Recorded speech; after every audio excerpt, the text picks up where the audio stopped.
but they never have had any of the freedoms we've had because of the vision of our forebears. And now, these two ideologies of liberty versus tyranny, the culture of 1984, the boot stomping on the human face forever, is colliding with the spirit of 1776. It's our turn in the barrel. It's our turn. Everybody is at that crossroads, Stuart. I mean, we're here now, and it's time to choose a side. I hope everybody out there watching researches this information and realizes you're part of history. Don't just sit there on the bench.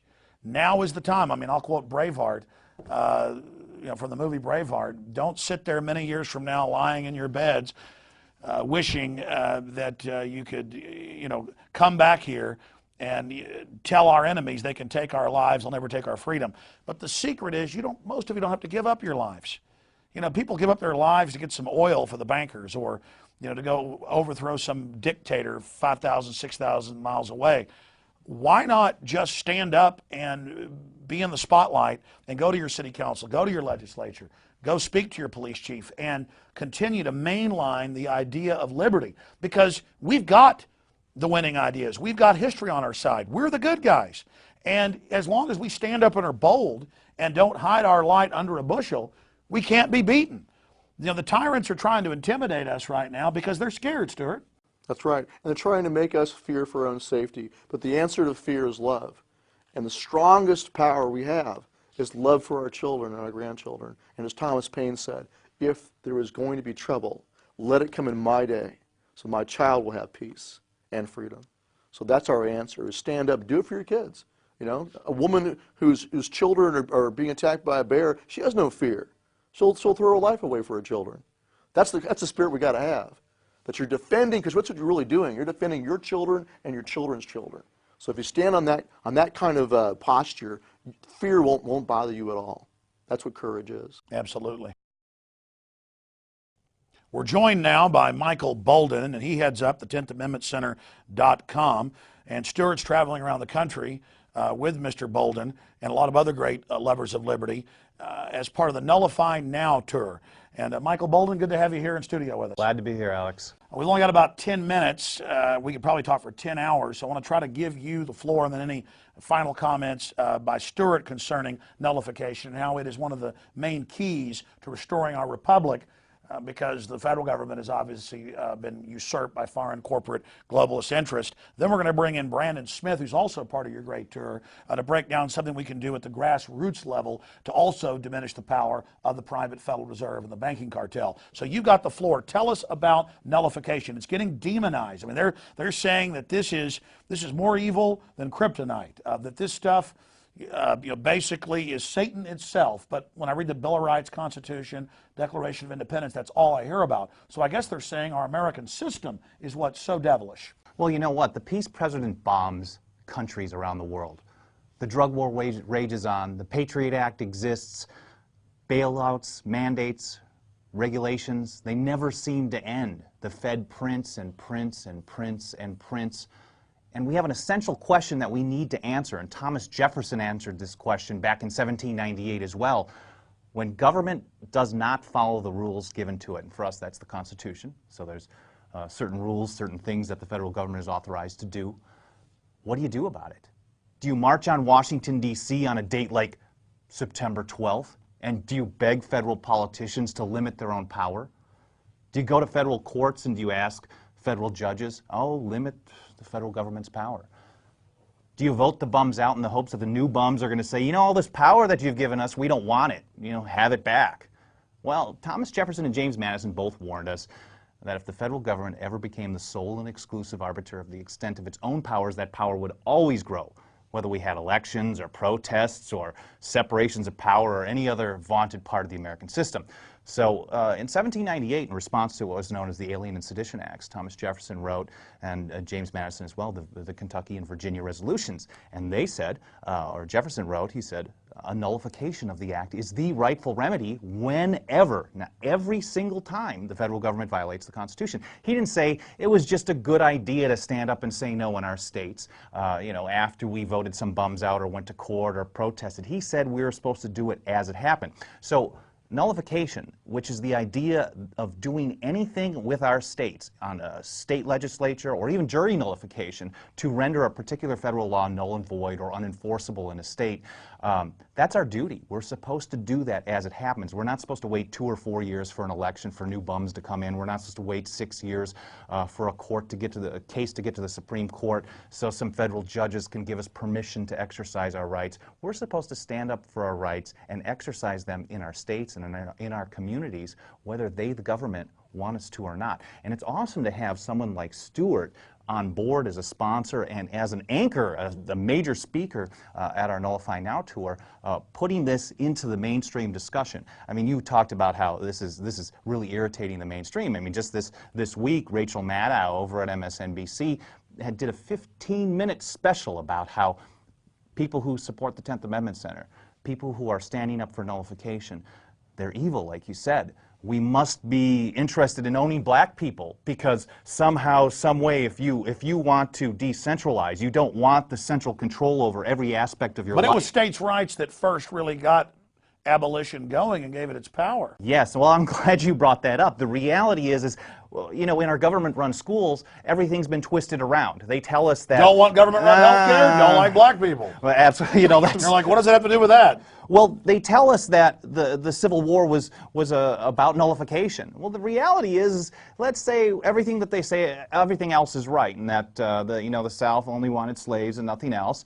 Well, what would they have to nullify? The Constitution at the time allowed slavery. They weren't nullifying. In fact, South Carolina's Declaration of Causes for Secession, it's available online, really easy to find, their official document to say why they seceded. They give a long explanation about the structure of government, and then the #1 complaint they had was those darn northern states were trying to nullify the Fugitive Slave Act, which was requiring or trying to require northern states to send black people back to the South into slavery. And by the way, anybody who takes even high school history knows that.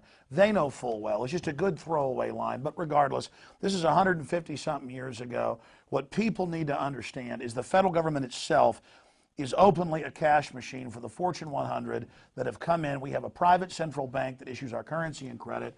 They have used us to fund their operations, to be their military force.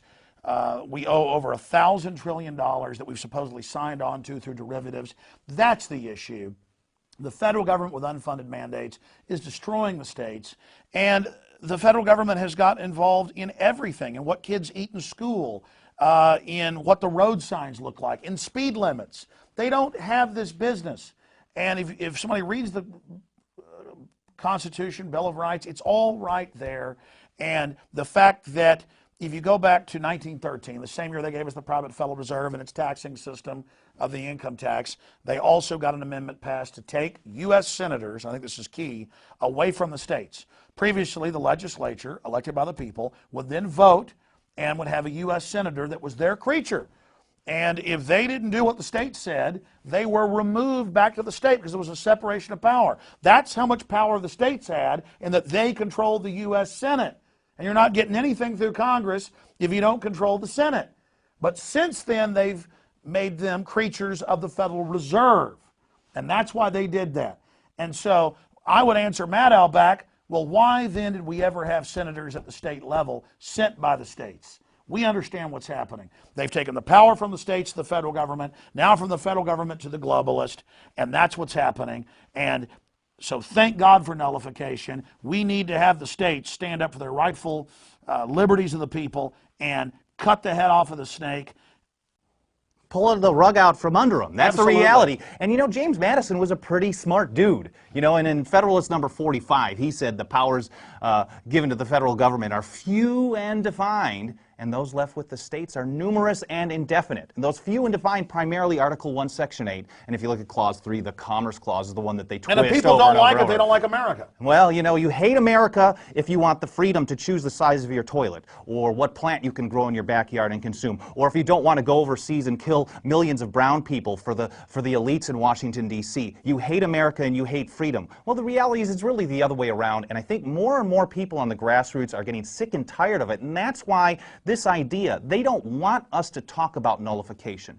We're doing it anyway. Well, tell us shortly short and sweet for new listeners or viewers, what is nullification and what's its progress right now? Nullification is the idea that when the federal government passes a law, which is really no law at all, it's a usurpation of power. When they pass a law that's a violation of the Constitution, it's your duty in your state to do something, whether to pass a particular piece of legislation, to reject it, to say it's null and void, it's of no effect, to prevent its enforcement in your state. And it has a lot of progress right now. People are really waking up to this idea. There are 15 states that are defying Congress and the Supreme Court on medical marijuana. They say that we can't have a plant in our backyard and grow it and consume it. Well, we're doing it anyways. There's 25 states that have rejected the Bush-era Real ID Act. And, you know, they keep having to, push it off and push it off and push it off. Hundreds of cities are rejecting the Patriot Act. Absolutely, that's the same concept. We can even go down to a local level. There's been 8 states that have passed a Firearms Freedom Act that say that if you make a gun in your state and you sell it in your state, federal government, get the hell out of here. You can't do that.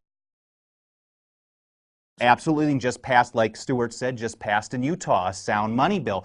The 10th Amendment Center also authors legislation. We have a Federal Health Care Nullification Act to reject not just Obamacare mandates, but the entire idea that the federal government should be involved in health care at all. And by the way, I want to ask both of you this. And viewers out there, how discredited is Obamacare? Written by the insurance companies to force 35 million people to buy an overpriced product, allows the insurance companies to start telling doctors what they can and can't do to reduce their cost. And now thousands of major companies like McDonald's are given waivers to not have to buy it. Stuart, I don't have to be a lawyer to know this, but you're a constitutional lawyer. Is that not true discrimination? We always think of discrimination, black, white, or things like that. What about economic discrimination? That if you're a government insider or you give money to the Democratic Party, or when the Republicans are in power to their party, you get a waiver. You don't have to buy this insurance, but the hamburger place next to McDonald's that's owned by, the Rhodes or the Johnsons or the Sanchez's, they've got to go and buy the insurance. I mean, that's incredible. Well, it is, but unfortunately the courts have not found things like that to be unconstitutional, as corrupt as they may be. But at least one federal judge did realize that compelling you to go buy insurance is unprecedented. They're not just saying you can't do something like law usually does. It's saying you must go do something. So even a federal judge, as indoctrinated as they are to believe in expanded power of the state, couldn't swallow that. Well, that's like the Soviets. They would say, every week on these hours, you've got to come help dig ditches on top of all your other jobs. Yeah. And just like we see now in Chicago, parents can't pack their kids' lunches, and they say you can't be trusted. So, I mean, we are literally becoming complete vassals. Right. Nothing that we don't let you do, you're allowed to do, and all the things that we say that you should do, you must do. So they're flipping on its head the idea of freedom. But I think they're rushing so hard in this power grab that it's doing the opposite. It's accelerating an awakening. So then the control freaks, the statists push even harder for more control, and then that only accelerates our awakening. And then they get even more panicked and more brazen and more naked. Finish up with where this movement's going. You were already breaking it down.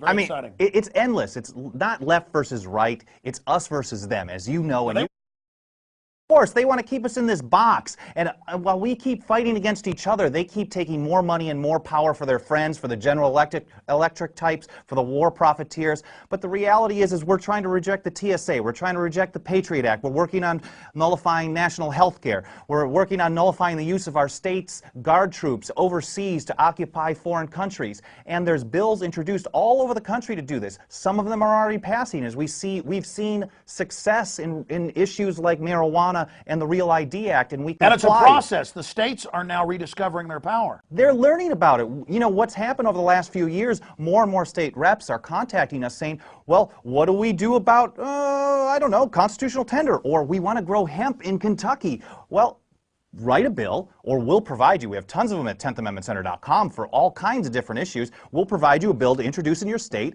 pass it, say, we're not going to allow federal agents to stop our farmers from growing hemp. And if they try to, we're going to arrest them and put them in jail. And that's what we're seeing all across the country. And we see Texas saying, the TSA. Well, not just TSA, that they'll start arresting these TSA agents when they molest people, but Texas is saying, we're going to keep our coal-powered power plants. Oh, yeah. I mean, because Obama couldn't even get Congress, much less Commerce Clause.